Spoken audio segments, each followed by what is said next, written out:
Bonjour, c'est Sandra, j'espère que vous allez bien. Aujourd'hui, je reviens avec un nouveau tarot indépendant acheté au Salon des Arcanes. C'est le Kraftfeld Tarot par Diana Lucci. Et je m'excuse si j'écorche le nom. Donc, j'ai déjà mentionné ce jeu lors de ma dernière vidéo sur le tarot de la connexion mystique. C'est un jeu que j'admire en fait, parce que le travail qu'il y a derrière, c'est dingue, quoi. Donc le tarot arrive comme ça, se présente comme ça dans une petite boîte cloche, très, très solide, avec un guidebook, mais un guidebook très succinct. Donc elle l'a baptisé le Book of Haïku. Donc les haïkus, c'est les petits poèmes japonais en 2 ou 3 lignes de 3 mots. Et donc le guidebook est entièrement en couleur, mais il ne propose que les cartes. Et une petite présentation de l'autrice, créatrice à la fin. Mais il ne propose que les cartes. Il n'y a pas de tirage, il n'y a pas d'explication, rien. C'est vraiment un jeu pour quelqu'un qui s'y connaît déjà un peu. C'est pas pour les débutants. Et donc pour les haïkus, voilà, c'est très succinct. Par exemple, pour le fou, le message c'est un voyage commence dans le grand inconnu et je ne vois que beauté. Voilà, et ça pour chaque carte en fait, c'est des petites phrases comme ça. Voilà. Alors, la particularité de ce tarot, la raison pour laquelle je l'admire, c'est le travail qu'il y a derrière. C'est-à-dire que la créatrice, comme je l'avais dit la dernière fois, d'après ce que j'ai lu dans ces différents commentaires qu'on peut voir sous les vidéos de présentation de son jeu, ne pratique pas le tarot. Elle n'y connaît pas forcément, quoique là j'en m'avance un peu peut-être.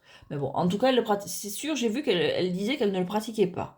Donc, mais elle a quand même fait 78 cartes en s'inspirant du Rider-Waite Mix. Donc, toutes les cartes sont illustrées et ça en feutrine.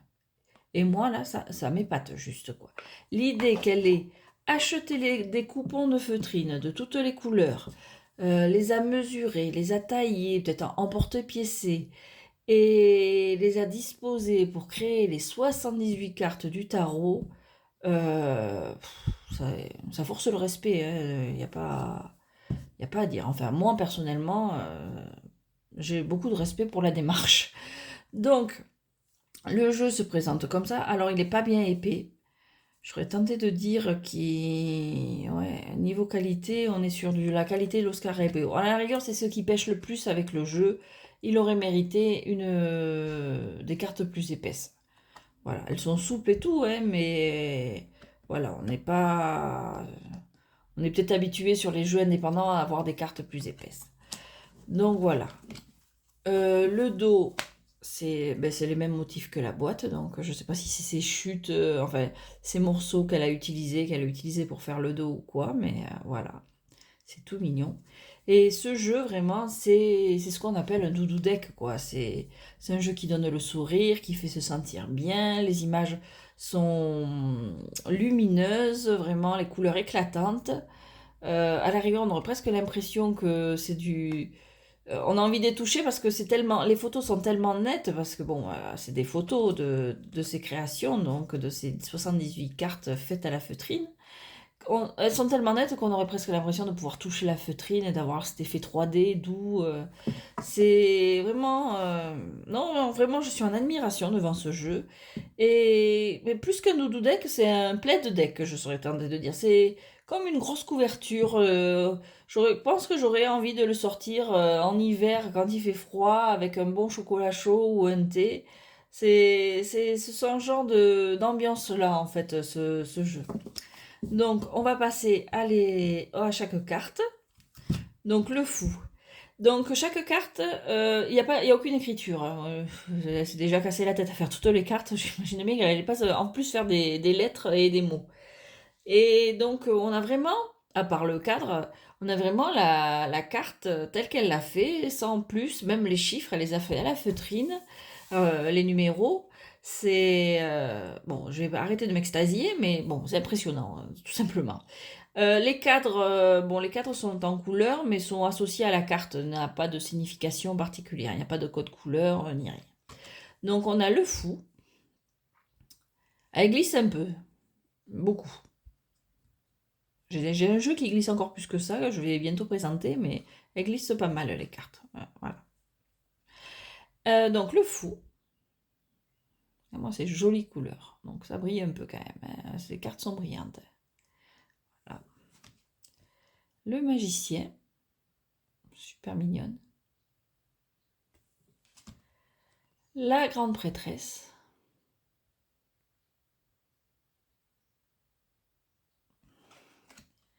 L'impératrice. Elle est jolie celle-là avec les grenades.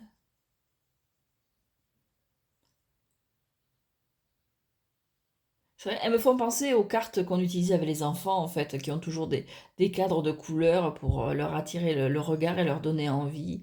Le genre de cartes que mon fils a eu, avec lesquelles on a joué, enfin, ce genre-là. Il a vraiment un rappel à l'enfance avec ce jeu. L'empereur. Le hiérophante.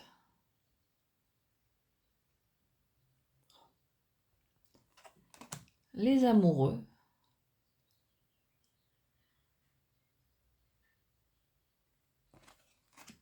Le chariot. Bon, celle-là, je suis pas très fan, mais parce que bon, les chakras, c'est pas un truc qui m'attire. Donc, oui, ça fait penser aux chakras, non? Et encore, je crois, j'y connais rien. Donc, c'est même pas sûr. Bon, on retrouve les couleurs noir et blanc comme sur les sphinx ou les chevaux en fonction des versions. Mais celle-là, bon, c'est pas ma préférée. Oh, c'est la mignonne. La force. Bon, la force en 8, évidemment. L'ermite. Oh, les couleurs. La roue de fortune. Elle est super sympa, là. La justice.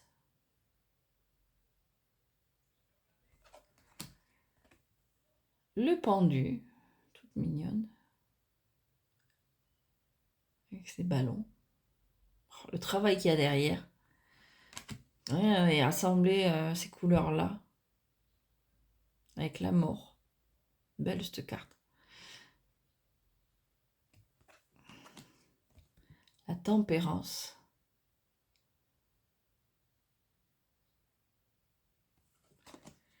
Le diable.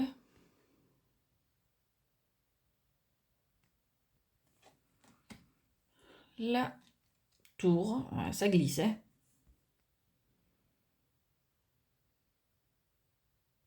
On a l'impression que c'est un orage, une tempête.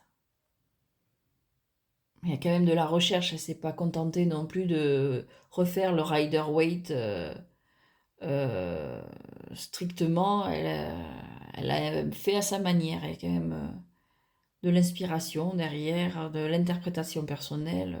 Moi, il est vraiment bien ce jeu. Je suis vraiment contente. Bon, encore une fois, en plus, il est arrivé super vite. En une semaine, il était au locker. Ah, l'étoile, elle est belle aussi, celle-ci. La lune. Bon, elle n'est pas joyeuse, mais elle est souvent représentée comme ça aussi. Sur les cartes traditionnelles, on va dire.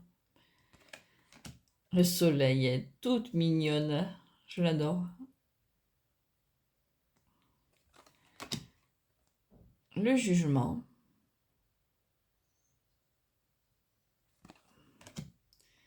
Et le monde. Hop là. Alors, on passe à la suite de bâtons avec... Bon, ben là, c'est assez traditionnel. L'As. Le 2. Le 3. Ça, c'est le genre de carte que mon fils adorerait avec le train, le bateau, l'avion. Le 4.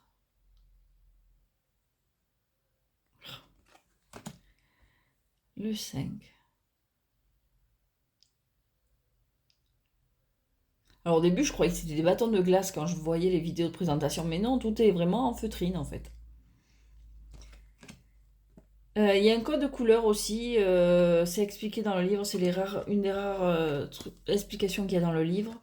Voilà, il y a un code de couleur rouge pour les bâtons, bleu pour les coupes, jaune pour les épées et vert pour les pentacles.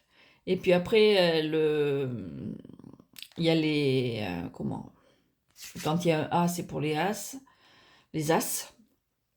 P pour page, un petit K pour knight, un Q pour queen et un grand K pour le kings, pour les rois.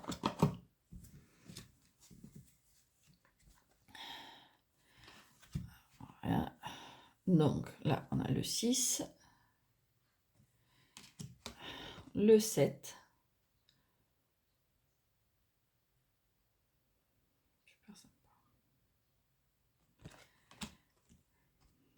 le 8, le 9, voilà, on retrouve dans les classiques, et le 10. Elle est un peu particulière celle-là. Mais bon, on retrouve l'idée du 10 de bâton. Hein, pas... Ah, il y a de la créativité là. Hein. Respect. Alors, le page, le chevalier avec un petit K pour knight, la reine, toute mignonne, avec son chat et ses petites abeilles, et le roi, avec la salamandre. Ah non, mais je m'extasie, j'évite d'en faire trop, mais... Donc, on a l'as de coupe, super beau. Le 2, le 3, trop classe ce 3. Bon, dès qu'il y a des citrouilles, je suis contente. Voilà, on est en juin et je pense déjà à Halloween personnellement. Le 4, le 5, le 6. Ah ben voilà le chocolat chaud. Le 7,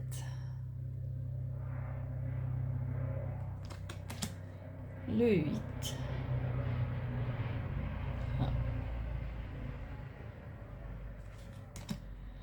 le 9,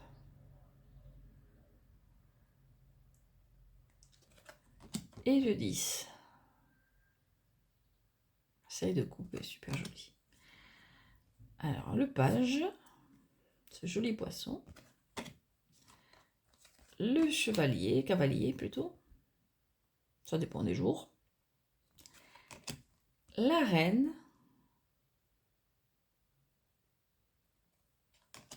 Et le roi. Oh, les mouvements avec les vagues et tout. Alors l'épée. La série, en général, on crée un peu. J'ai toutes mes cartes qui se font la malle. Il glisse beaucoup comme jeu quand même. Ouais, il glisse pas mal. Ouais. Bref, et ma table doit pas être droite. Donc l'épée. Le 2 d'épée, bon, on retrouve les codes. Hein. Le 3.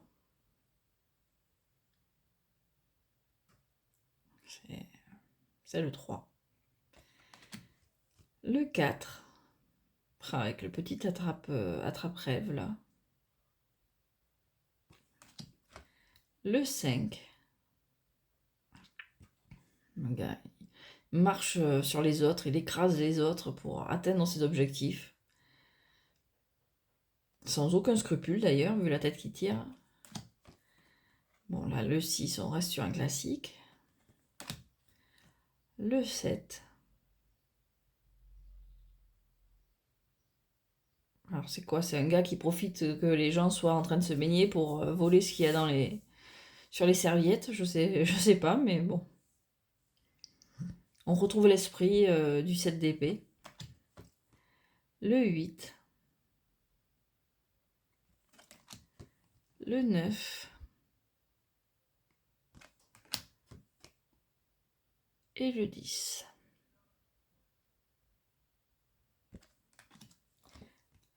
page, le cavalier, on peut pas le rater, hein. Puis alors là, il y a vraiment la sensation de mouvement, non mais elle arrive à donner une sensation de mouvement avec de la feutrine. La reine et le roi. Calculateur, le roi. Logique, esprit logique. Et enfin, les deniers.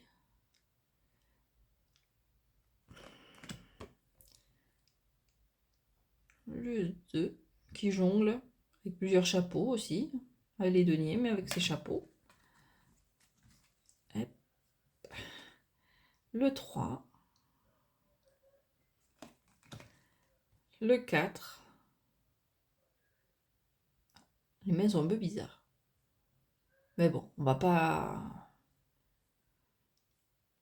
On va dire c'est pas grave. On pardonne, c'est pas grave. Celle-là, moi, mes pattes, parce que la mosaïque, elle est super bien faite. C'est les petits boucs. La mosaïque est super belle. Alors, le 6. Le 7. Le 8. Ce pâtissier, là. Mais... Faudrait que j'aille voir si elle explique comment elle a fait cette carte, parce qu'on avait... Est-ce que c'est de la feutrine plus claire? Est-ce que... Il y a vraiment comme de la profondeur, en fait. Bref. Le 9. Et... Oh, celle-là, elle est sympa. Le 10.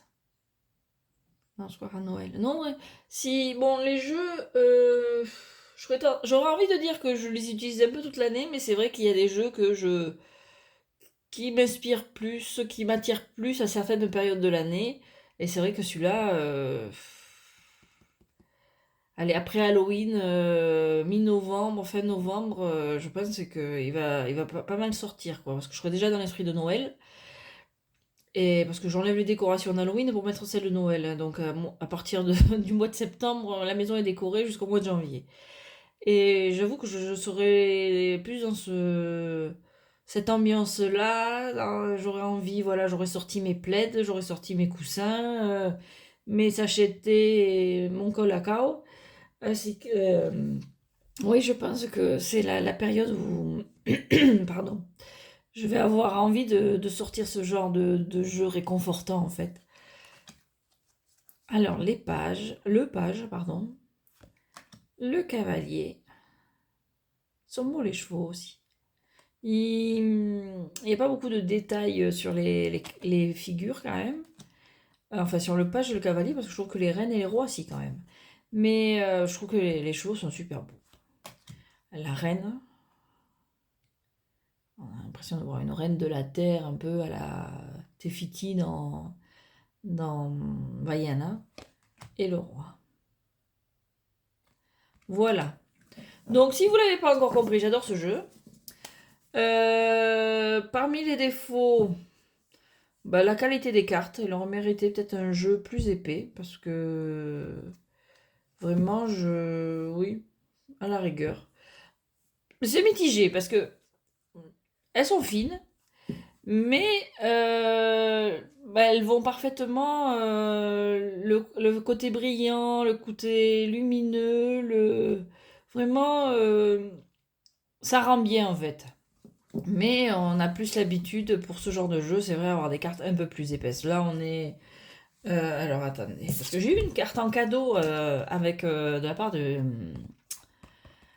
Salon des Arcanes, et c'est une carte que j'ai cherchée du jeu New Moon. Et elle fait parfaitement 12 par 7, donc elle va me servir de modèle pour mesurer mes cartes. Donc celle-ci, voilà, celle-là, donc celles-là, elles font 12 par 7. Oui, c'est ce que je dis. Donc c'est taille standard. Et pour l'épaisseur, je pense que je me trompe pas trop en disant qu'on est sur la qualité Lo Scarabeo. Hop.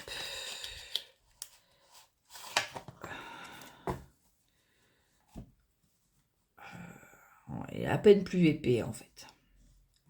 Ouais, à peine plus épais. Donc ouais, c'est vrai que pour on a plus habitué à des cartes plus épaisses pour des éditions indépendantes. Mais bon, si elles durent aussi bien que les cartes Los Scarabeo, je serais contente quand même. Parce que je les utilise, celles que j'utilise le plus. Et bon, ça abîme pas tant que ça, faut pas exagérer. Mais bon, la créatrice vit aux États-Unis et c'est vrai qu'on sait dans les pays anglo-saxons, ils aiment brasser format poker et pour ça il faut des cartes souples. Donc souvent les cartes qui viennent des pays anglo-saxons sont plus fines que celles qu'on peut trouver chez nous. C'est une histoire de goût, tout simplement. Donc voilà. Donc ce jeu, bon, je le conseille, tout simplement. Si vous aimez le genre, hein. Je sais qu'il y a un autre créateur ou créatrice qui va en sortir un en feutrine. Il y a eu une campagne Kickstarter. Mais je sais pas, je préfère le côté celui-ci. J'avais regardé les deux et j'étais restée sur celui-ci parce que les couleurs, l'effet que ça fait, parce que ça donne vraiment un effet 3D. C'est. Je sais pas, vous voyez, des fois, encore une fois, ça s'explique pas. Un jeu plutôt qu'un autre, ça celui-là et pas l'autre. Donc, vraiment, celui-là. Non, il me plaît beaucoup. Bon, de toute façon, je pense qu'on l'avait deviné. Je suis super contente de l'avoir rajouté à ma collection. Et je pense avoir fait le tour pour ce jeu-là. Oui, voilà, il y a la carte du chariot, elle, qui m'emballe pas. Même à la rigueur, celle-là, elle est un peu terne par rapport à celle du soleil, elle est super belle. Ah mince, je vous montre, mais je suis pas dans le cadre. Donc je disais, oui, je regardais la boîte, celle du chariot, là, je suis pas super emballée, honnêtement. Ni celle-ci, à la rigueur. J'adore les cartes de la grande prêtresse, en général. Mais non, celle-là, bah, encore une fois, les couleurs, par contre, celle du soleil, elle est magnifique. Avec ce petit chat, là, elle est... Donc bon, on peut pas aimer toutes les cartes de la même manière, hein, bien sûr, mais globalement, c'est un sans faute. Hein. J'ai rien de plus à ajouter. Donc du coup, je vais arrêter de parler pour ne rien dire. On avait compris que j'aimais mon jeu, que j'étais contente de l'avoir. C'est encore comment on dit? Comment je peux dire? Un point marqué pour le Salon des Arcanes, donc qui a livré super vite, bien emballé, avec mon petit sachet de thé. Donc, c'est tout pour moi. Je vous souhaite une très bonne journée et je vous dis à bientôt.